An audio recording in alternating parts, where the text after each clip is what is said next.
오늘 본문은 많이들 들어서 알고 계시는 10명의 문둥병자 이야기입니다. 문둥병자 10명이 예수님을 만나고 모두 다 고침을 받았습니다. 그런데 그중 사마리아인 한 명만 예수님께 돌아와서 엎드려 하나님께 영광을 돌리고 감사하지요. 그리고 구원을 받았습니다. 병고침만 받은 게 아니라 구원도 받았어요. 자, 누가복음에는요, 오늘 이 본문에 나오는 고침받은 사마리아인 같은 이런 이방인에 대한 이야기가 몇 개 더 있습니다.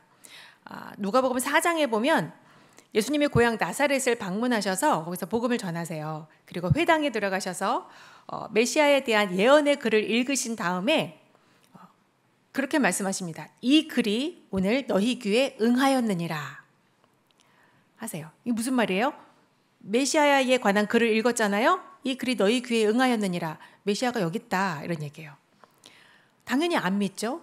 믿지 않는 나사렛 사람들에게 예수님은 그래, 믿지 않는 유대인들 말고 이방인들이 구원을 받았다, 역사적 증거를 보여줄게, 이러시면서 두 가지 이야기를 하십니다. 하나는 엘리야 시대에 흉년이 들어서, 가뭄 때문에 흉년이 들었죠. 그런데 그 많은 유대인들 다 놔두고 이방 땅 시돈의 사렙다의 과부에게만 엘리야가 찾아갑니다. 그래서 그를 영접했죠. 엘리야를 영접한 덕에 그 과부와 그 아들은 굶어 죽지 않고 그 가뭄의 시대에 구원받았습니다. 또 엘리사 때에도 이스라엘에 수많은 나병 환자들이 많이 있었지만 이방 사람 나아만 한 사람만 고침을 받았다. 유대인은 못 받고 이방인만 구원받았다. 이런 얘기 했다가 예수님은 죽을 뻔했습니다. 또 7장에도 보면은요, 그 예수님이 로마 백부장의 하인을 고쳐주시죠. 그때 백부장이 말합니다. 예수님이 그 집에 가서 고쳐주겠다 하실 때 이 백부장이 아니요, 그러지 마시고 이방인의 집에 오지 마시고 여기서 주님 말씀만 하시면 나을 겁니다. 예수님은 이 백부장의 믿음을 보시고 이스라엘 중에서도 이만한 믿음은 만나보지 못했다 선포하십니다. 자, 이 이야기들을 통해서 누가는 지금 무슨 말을 하려는 거냐 하면, 유대인들은 자칭 이스라엘의 회복을 기다리면서 율법에 아주 열심을 내고 스스로 자신들을 선한 사람이라고 여겼습니다. 그런데 그들 중에 예수님이 메시아인 것을 알아보고 예수님을 영접한 사람들은 극히 드물었다. 오히려 죄인, 세리, 창녀, 가난한 자들, 이방인, 유대인들이 손가락질하고 그들과 어울리는 것만으로도 판단을 받는 바로 그 죄인들은 오히려 예수님을 영접했다, 구원받았다는 거예요. 니들은 못 받고. 자, 우리 요한복음 1장 12절 13절 한번 같이 읽어볼까요? 시작. 영접하는 자 곧 그 이름을 믿는 자들에게는 하나님의 자녀가 되는 권세를 주셨으니 이는 혈통으로나 육정으로나 사람의 뜻으로 나지 아니하고 오직 하나님께로부터 난 자들이니라. 오직 하나님께로부터 난 자들이 하나님의 자녀다. 유대인이라는 혈통으로 하나님 자녀가 되느냐? 육신의 정의나 어떤 의로운 뜻이나 그런 걸로 되느냐? 그러니까 요즘 말로 바꿔 물으면 이런 것이 되는 거예요. 신학 공부도 하고 성경을 아주 빠삭하게 잘 알면 그럼 하나님 자녀가 되느냐? 봉사 많이 하고 꾸준히 앞장서서 하고 자신보다 항상 교회 사역을 우선시하고 그런 사람은 그럼 하나님 자녀가 되느냐? 아니다.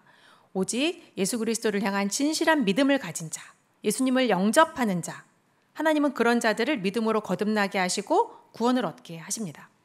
자, 그렇다면 이스라엘 백성들은, 유대인들은 혈통으로 보나 육정으로 보나 사람의 뜻으로 보나 당연히 구원받아 마땅하지만 그렇게 구원받는 게 아니다. 어떻게 구원받는다? 하나님께로부터 태어나야 한다. 근데 그들은 그걸 믿을 수가 없었어요. 왜? 율법이 있으니까. 지금까지 그걸 지키면서 열심히 살았던 자신들의 삶이 의가 되어서 하나님이 다 이루셨다, 이 말을 믿을 수가 없었던 겁니다. 생각해 보세요. 무려 구원이라는 걸 얻는데, 구원을 받는데 그냥 말로만 네, 믿습니다, 진심으로 믿습니다, 이렇게 말만 하면 되겠냐고요. 보이지도 않는 믿음으로 구원을 얻는 거랑 수많은 율법의 조항들을 외우고 실천하고 엄격하게 삼가고 어떤 게 더 거룩해 보이고 이렇게 합당한 것 같습니까? 믿기만 하면 된다? 하나님이 다 이루셨다? 이건 정말 믿을 수 없는 겁니다. 지금 누가복음은 계속 그런 걸 말하고 있어요. 오늘의 본문도 10명의 나병 환자들이 다 병을 얻어 고쳤어요. 그런데 이스라엘 사람, 유대인 사람 9명은 구원받지 못하고 사마리아인 1명만 구원받았다. 이 얘기를 하고 있습니다. 본문을 좀 살펴볼까요? 11절에 예수님이 한 촌에 들어가시죠. 그곳에서 지나가시는 길에 10명의 문둥병자들을 만나게 됩니다. 율법에 따라 문둥병자들은 격리돼서 살아요. 격리돼서 살 뿐만 아니라 행여라도 부정한 자기들에게 정상인들이 다가올까 봐 행색을 평상시에 어떻게 살고 있냐면 옷을 찢고 머리를 풀어 헤치고 그리고 뭔가 인기척이 이렇게 보이건 보이지 않건 간에 어디 나설 때면 윗입술에 손을 대고 부정하다! 부정하다! 이렇게 외치고 다녀야 돼요. 멀리서도 누구든 알아볼 수 있도록. 그렇게 안 하면 돌에 맞아 죽어요. 행여라도 정상인과 부딪히게 되면 죽어요. 자, 그래서 이들은 이제 멀리서 예수님께 가까이도 못 가고 멀리서 예수 선생님이여 우리를 불쌍히 여기소서 외쳐요. 예수님께서 그들의 소리를 들으셨죠. 그러니까 사실 소리를 들었다기보다는 그들이 외치는 그 소리 안에 담긴 그들의 아픔을 보셨을 겁니다. 여러분, 우리가 고통스러워하고 막 우리의 고민과 우리의 근심들을 예수님께서는 다 그대로 들으세요. 그게 기도로 표현되기도 하고 울기도 하고 한탄하기도 하고 분노하고 막 짜증도 내고 막 여러 가지 표현도 있지만 예수님은 그냥 보이는 현상만이 아니라 우리가 어떤 마음으로 그렇게 고백하고 표현하는지 무엇 때문에 아파하는지를 예수님은 다 아십니다. 우리들의 사정을 그 마음의 고통을 다 아세요. 이것이 참 언제나 우리에게 위로가 됩니다. 그래서 예수님은 그 문둥병자들을 불쌍히 여기시고 가까이 다가가서 이렇게 말씀하시죠. 제사장들에게 가서 너희 몸을 보이라. 당시 문둥병이 나았다는 확진은 의사가 아니라 제사장들이 했습니다. 2차례에 걸쳐서 8일씩 나눠가지고 이렇게 격리시키고 이렇게 다 온몸을 털을 다 밀고 어떤 정결 예식을 치르고 예물도 드리고 또 격리했다가 재발하는지 여부를 살펴본 다음에 약 16일 정도가 걸려요. 그래서 재발이 안 했다, 완전히 나았다 이걸 확인해 줍니다. 근데 왜 예수님은 이 문둥병자들한테 왜 즉시 낫는 은혜를 베풀지 않으셨을까요? 그 혈루병 앓는 여인은 예수님께 지나가는 옷자락에 손만 대도 금방 낫잖아요. 그러니까 이 시간에 예수님이 그래 너희들 병이 다 나았다 이렇게 해주실 수도 있었을 텐데 그 자리에서. 근데 그냥 예수님은 제사장에게 가라 하셨어요. 그들은 이렇게 말씀대로 그냥 순순히 갑니다. 그러니까 이들의 병이 언제 나은 거예요? 14절에 보면 뭐라고 하냐면 가다가 깨끗함을 받았는지라. 깨끗함을 받고 간 게 아니고요. 가다가 깨끗함을 받았어요. 그저 그냥 단순히 가라고 해서 그냥 가라고? 가도 되는 건가? 얼떨결에 그렇게 가다가 진짜 병이 나았어요. 여기까지 문제가 없어요. 근데 10명의 문둥병자 중 사마리아인 한 사람만 예수님께 돌아왔습니다. 9명은 다 어디로 갔을까요? 그동안 이 병이 나으면 이거 해야지 했던 그 간절함을 따라서 그것을 이루려고 달려갔겠죠. 그리고 돌아온 사마리아인이 예수님 앞에 엎드려서 하나님께 영광을 돌리는데 예수님은 그에게 내 믿음이 너를 구원하였다 선언하십니다. 자, 내 믿음이 너를 구원하였다. 과연 대체 어떤 믿음이길래 나병도 낫게 하고 구원도 얻는 것일까요? 이 누가복음 17장을 처음부터 이렇게 쭉 읽다 보면 아마도 이런 답이 나올 겁니다. 17장 서두에 보면은 예수님이 제자들한테 그렇게 말해요. 남을 실족하게 하면 안 된다. 그리고 그 다음에는 4절에 보면 용서해라. 얼마큼 용서하느냐? 하루에 7번이라도 너한테 죄를 짓고 7번 다시 너한테 돌아와서 회개한다 하거든 용서해라. 그러니까 이런 거예요. 한 번 나한테 잘못했어요. 화가 나지만 미안해. 알았어, 용서해줄게. 근데 또 좀 있다가 또 미안해, 실수야. 아까도 그러더니 알았어, 미안하다고 하니까 알았어, 됐어. 근데 또 그 다음에 또 똑같이 이쯤 되면 이거는 고의 아니야? 날 너무 만만하게 보는 거지. 그러니까 이런 식으로 7번이나 그걸 다 용서하래요. 그러니까 5절에 제자들이 주여 우리에게 믿음을 더하소서. 이런 믿음까지는 안 될 것 같은데.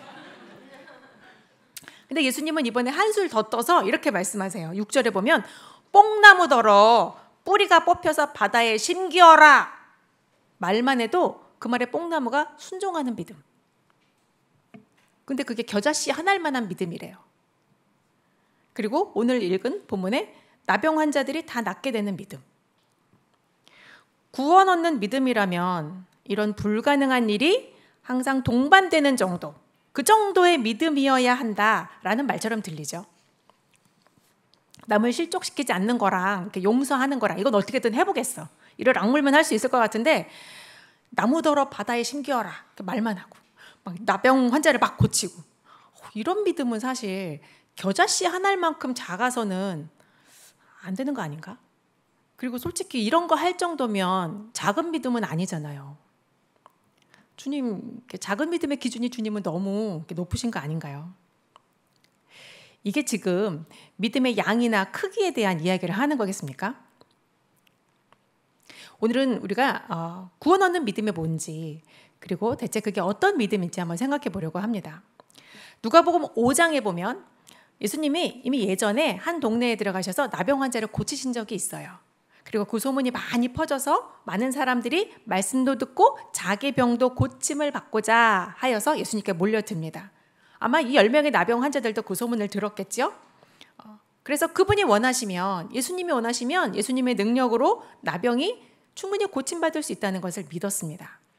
그래서 예수님께 나와왔던 거예요. 고쳐달라고. 그리고 예수님은 제사장들에게 가라 했을 때 모두가 그 말씀을 믿고 출발했던 거예요. 10명 모두에게 예수님이 고칠 거다라는 믿음이 있었어요. 그리고 정말 병이 나았죠. 그렇다면 그들 모두가 영혼을 구원하는 믿음을 가진 거냐? 아니라는 걸 알 수 있죠. 사마리아인 한 명에게만 네가 네 믿음이 너를 구원했다 하셨잖아요. 자, 가던 길에 모두들 자기 병이 나았다는 것을 알았을 겁니다. 가던 중에. 그래서 와, 야, 진짜 나았어! 서로 기뻐하며 얼싸안고 기뻐했을 거예요. 야, 예수님이 진짜 우리를 고쳐주셨어. 모두가 하나님께 영광을 돌립니다. 근데 이 중에 한 사람만 자신들이 영광을 돌리는 그 하나님이 누구인지를 알았습니다. 그리고 그 하나님께로 돌아갑니다.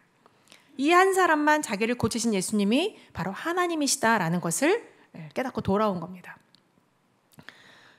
10명 모두 예수님이 자기를 고칠 거라는 걸 믿었고 그 믿음대로 고침을 받았고 하나님께 영광을 돌리며 기뻐했어요. 그리고 어쩌면 이들은 자신이 고침받은 이 놀라운 사건을 이날 이후로 평생토록 간증하며 살았을 겁니다. 제가 옛날에 문둥병자였는데요. 고침받았어요. 어딜 가나 그 간증을 했을 거예요. 그런데 그게 다예요. 다시 율법으로 돌아갔습니다. 그들의 간증은 과거에 단 한 번 일어났던 그런 경험, 그 사건에 의존해서 살아갈 뿐, 그래서 그분이 과거에 한 일에 대해서는 말할 수 있을 거예요. 그런데 하나님은 나한테 그러니까 과거에 일어났던 일에 대해서는 말할 수 있어요. 그런데 주님께서 그들에게 오늘, 지금 어떤 일을 행하시는지는 아마 결코 말할 수 없을 겁니다. 우리도 간증하죠. 우리도 하나님이 내 기도에 응답하셨다고, 하나님 날 살리셨다고, 그 위기에서 우리 가정을 살려주셨다고, 하나님의 능력으로 문제가 해결됐다 간증할 겁니다. 그러면 그렇게 사람의 힘으로는, 사람의 능력으로는 도저히 할 수 없는 일을 경험했다면 예수가 하나님이신 것을, 그분이 내 몸의 주권자요 통치자이신 것을 왜 믿지 않느냐? 왜 그분을 주인으로 영접하지 않느냐? 그래서 그분이 오늘 지금도 너의 삶에서 주인으로 계시느냐? 이것을 우리에게 물으시는 겁니다. 여러분, 병이 낫고 문제가 해결되면 만사다 오케이인가요? 이 9명의 나병 환자들은 인생 최대의 과제가 해결됐어요. 구원받은 것 같죠? 그러나 그토록 고대했던 그 문제가 해결되면 끝입니까? 이제부터 진짜 문제가 시작됩니다. 병이 나아서 16일간의 정결 예식을 다 끝나고 일상으로 돌아가서 그들이 만나게 되는 현실은 어떤 건가요? 어떤 거예요? 나병만 없어진 현실이에요. 나병 말고도 인생을 망치는 일은 얼마든지 많습니다. 그 문제가 사라지고 나면 새 삶이 시작될 것 같지만 착각이에요. 그 문제가 있기 전의 현실로 돌아갈 뿐입니다. 현실은 또다시 도돌이표처럼 고통과 단절과 슬픔의 인생을 살게 합니다. 나병만 없는 거예요. 나병 대신 다른 게 있겠죠. 그럼 이제 답은 나왔어요. 구원 얻는 믿음이란 뭐냐? 얼마만큼의 믿음이냐? 예수님을 마음의 진심으로 영접하고 그분을 하나님으로, 주권자로 믿는 믿음이래요. 오케이, 됐어, 알았어. 근데요, 예수님은 여기에 한 가지 더 말씀하십니다. 누가복음 17장 7절에서 10절까지 말씀을 한번 같이 읽어보도록 하겠습니다. 시작. 너희 중 누구에게 밭을 갈거나 그더러 곧 와 앉아서 먹으라 말할 자가 있느냐? 도리어 그더러 것을 준비하고 띠를 띠고 내가 먹고 마시는 동안에 수종 들고 너는 그 후에 먹고 마시라 하지 않겠느냐? 명한 대로 하였다고 종에게 감사하겠느냐? 이와 같이 너희도 명령받은 것을 다 행한 후에 이르기를 우리는 무익한 종이라 우리가 하여야 할 일을 한 것뿐이라 할지니라. 아멘. 종이 하루 종일 밭일을 하고 저녁에 집에 돌아왔어요. 그러면 종더러 어우 수고 많았어. 이제 여기 와서 앉아서 밥 먹고 쉬어. 이렇게 하겠느냐. 밖에 일 끝났으면 종은 집안일이 또 기다리고 있어요. 그럼 안에 일을 해야죠. 주인이 먹을 거 준비하고 그 옆에서 수종 들고. 마땅히 종이 할 일을 한 것뿐인데 주인이 감사해야 되겠느냐? 종은 그렇게 다 행하고도 수고를 그렇게 왕창 하고도 자신은 무익한 종이라 말해야 된다. 이게 무슨 말이에요? 무슨 뜻입니까? 주님은 우리한테 이렇게 갑질하셔도 되고 우리는 거기다가 찍소리도 못하고 시키면 시키는 대로 묵묵히 다 해야 되는 겁니까? 이런 말이에요? 아니요. 일 좀 했다고, 믿음 좀 있다고, 헌신 좀 했다고 그것에 대한 보상과 대접을 바라는 거, 그게 율법주의적인 생각입니다. 이게 율법으로 돌아가는 것입니다. 율법은요, 다 나하기에 달려 있어요. 결과가 나하기에 달려 있어요. 그래서 내가 지키면 살고 내가 못 지키면 벌을 받고, 그게 율법이에요. 그럼 복음은 뭐예요? 하나님이 이미 다 이루셨다. 이것을 믿으면 산다. 그런데 그 믿음도 하나님이 주신다. 하나님이 주세요. 내가 열심히 해서 갖게 된 것이 아닙니다. 그러니까 잘 믿는다고, 믿음 좋다고, 쟤는 조금 덜 믿는 것 같은데 나는 완전히 믿는다고, 그게 나의 의가 될 수 없습니다.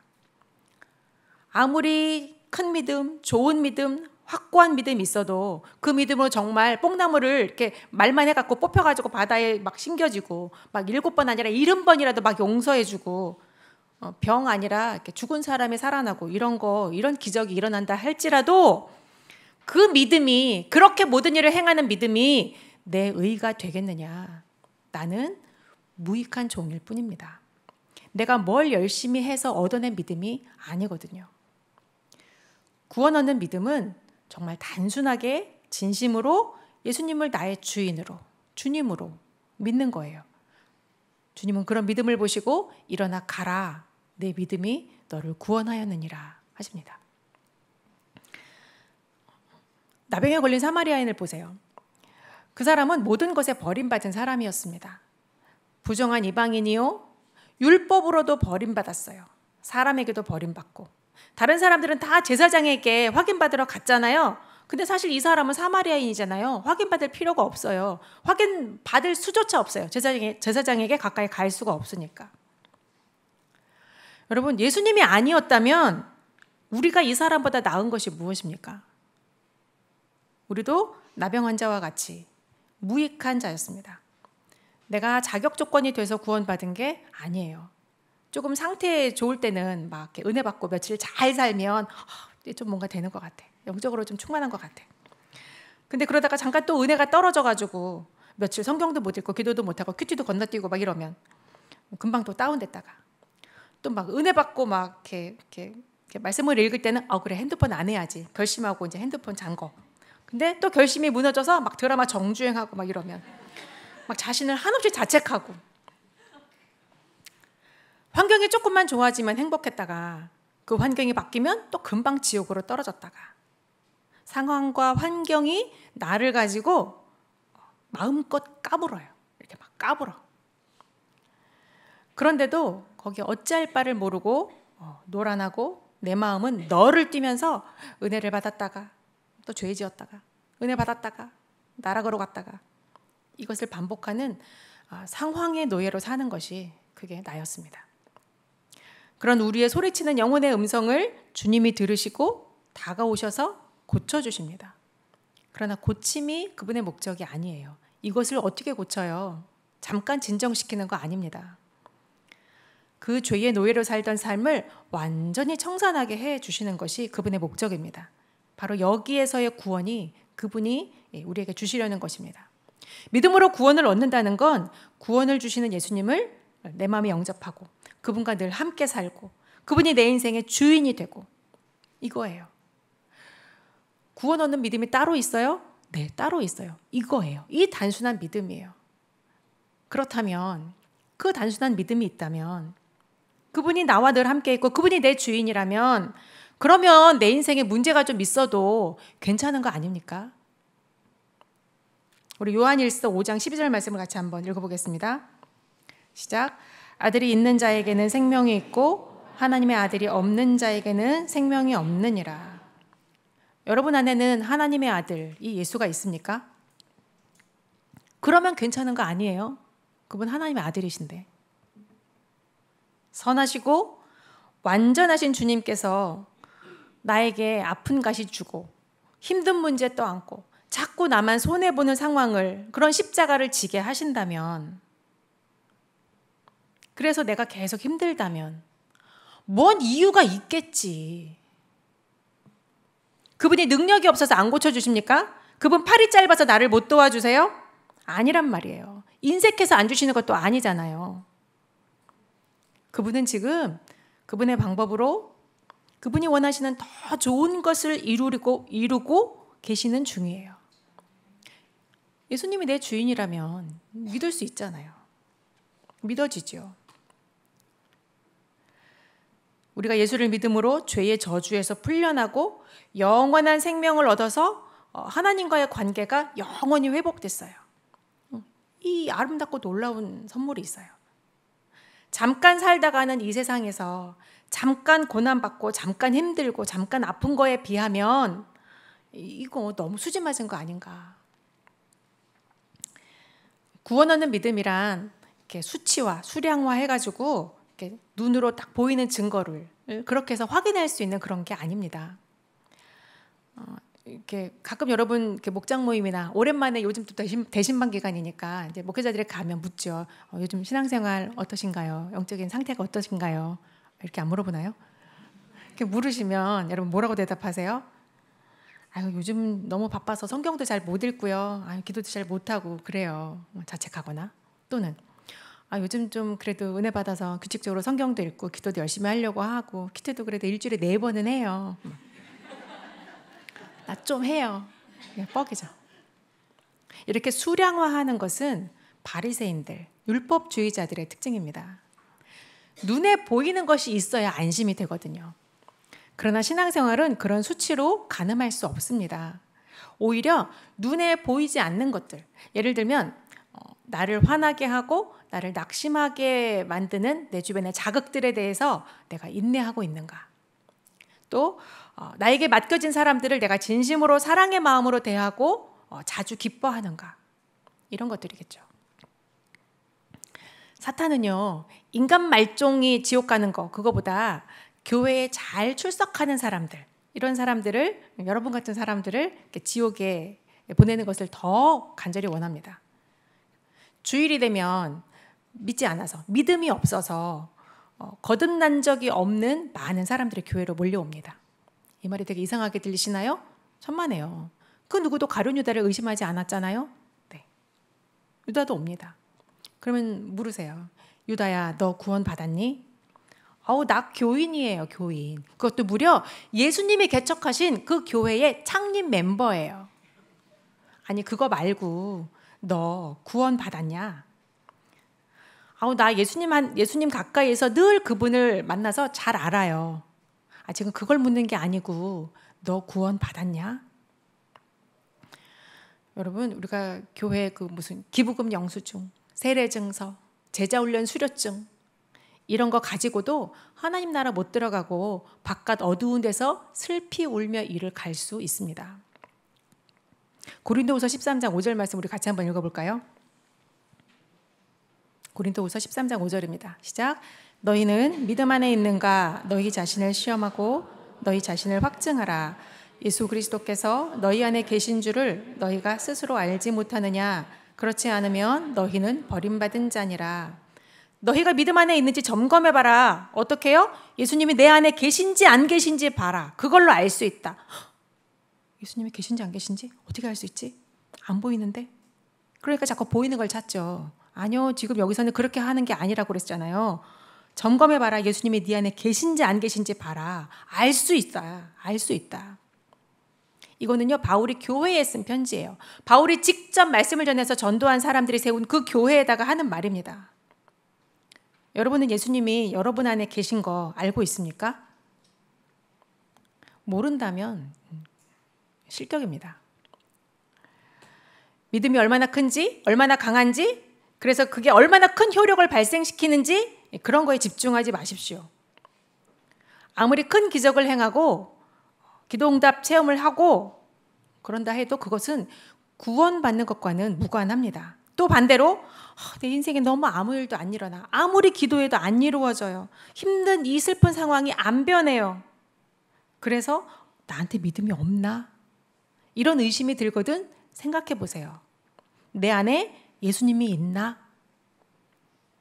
그것에만 답할 수 있다면 괜찮습니다. 구원은 단순하게 예수님을 마음으로 받아들이고 그분을 맞이하는 것, 영접하는 것. 그분이 여러분 안에 주인으로 계시는 것. 그 믿음으로 구원 얻는다는 것을 잊지 마시길 바랍니다. 어쩌면 우리도 이 9명의 나병 환자와 같은 믿음은 아마 있을지도 몰라요. 그것만 있으면 곤란한데. 어쨌든 그 나병 환자 9명의 믿음이 우리한테 있죠. 하나님이 뭔가 좋은 거를 주실 것 같고 위로와 격려를 주실 거라고 믿고 또 좋은 사람과 좋은 공동체 안에서 여러 유익을 통해 삶의 활력을 주실 거라고 우리는 믿습니다. 네, 맞아요. 그래서 주일 예배에 은혜 받고 좋은 목장 안에서 교제의 기쁨 누리고 너무 좋아요. 그런데 그게 다예요?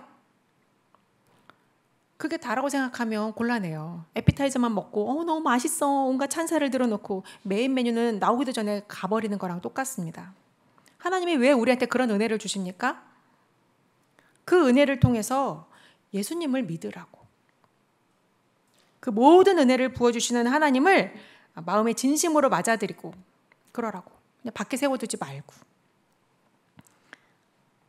예수님께로 돌아와 그분을 영접해야 합니다. 그분이 내 마음의 주인이 되게 하는 거예요. 그 단순한 진심으로 구원을 이루며 살아가는 우리 모두가 되기를 간절히 소망합니다.